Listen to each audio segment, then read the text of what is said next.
साल में इतनी बार नवरात्रि क्यों आती है, कभी सोचा है?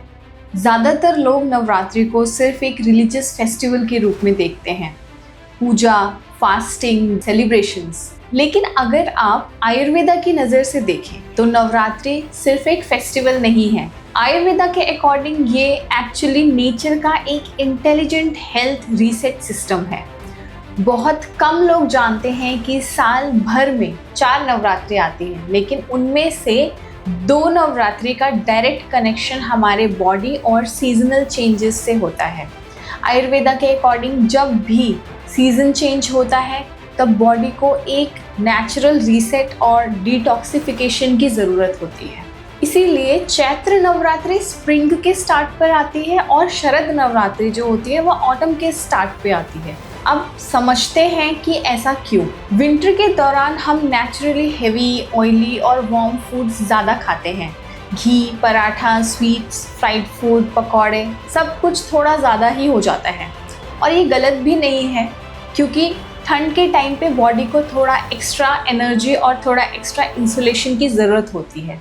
लेकिन जैसे ही विंटर ख़त्म होता है और स्प्रिंग सीज़न या वसंत शुरू होता है तो बॉडी में कफ दोष विंटर के दौरान एक्यूमुलेट होता है, जो कि धीरे धीरे करके और ज़्यादा बढ़ने लगता है। मतलब वो प्रकोप की अवस्था में आ जाता है।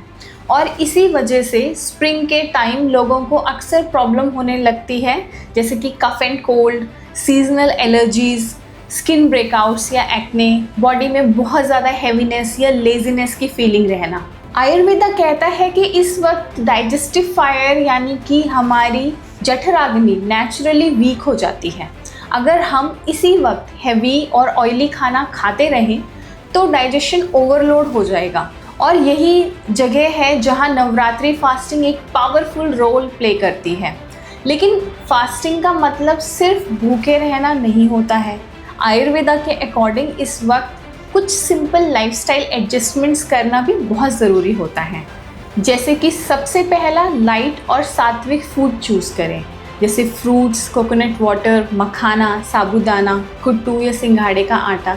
ये डाइजेशन पर ज़्यादा लोड नहीं देते हैं। दूसरा, सुबह अपना दिन गर्म पानी या हर्बल वाटर के साथ स्टार्ट करें। इससे बॉडी नेचुरली डिटॉक्स मोड पे रहेगी और आप ये वाली चीज़ दिन में 2-3 बार भी ले सकते हैं। तीसरा, फास्टिंग के नाम पर हैवी फ्राइड व्रत वाले फूड अवॉइड करें। आजकल लोग व्रत में बहुत ही ज़्यादा ऑयली पकौड़े, साबूदाना के पकौड़े, इसके समोसे, ये सब जो खा रहे हैं ये अवॉइड करना है। चौथा, थोड़ा सा योगा और प्राणायाम भी ज़रूर करें। इससे मेटाबॉलिज्म एक्टिवेट होता है और डिटॉक्स प्रोसेस और इफ़ेक्टिव हो जाता है। और फिफ्थ, बॉडी को प्रॉपर रेस्ट और स्लीप दें, क्योंकि डिटॉक्स सिर्फ फूड से नहीं होता, लाइफस्टाइल से भी होता है। जब हम माइंडफुल फास्टिंग करते हैं तो डाइजेशन को रेस्ट मिलता है, मेटाबॉलिज्म रीसेट होता है और body gradually heavy winter diet से लाइट स्प्रिंग डाइट की तरफ ट्रांजिशन करती है। आयुर्वेदा में इसे सीजनल इंटेलिजेंस कहते हैं, मतलब नेचर के रिदम के साथ अपनी लाइफस्टाइल को अलाइन करना। और अगर इस प्रोसेस को और इफ़ेक्टिव बनाना चाहते हैं तो आयुर्वेदा की पर्सनलाइज्ड थेरेपीज़ जैसे पंचकर्मा, डिटॉक्स थेरेपीज और लाइफस्टाइल गाइडेंस भी बहुत हेल्पफुल हो सकती है। तो इस नवरात्रि सिर्फ फास्ट मत रखिए, अपनी बॉडी को भी रीसेट कीजिए। Happy Navratri, stay healthy, stay balanced.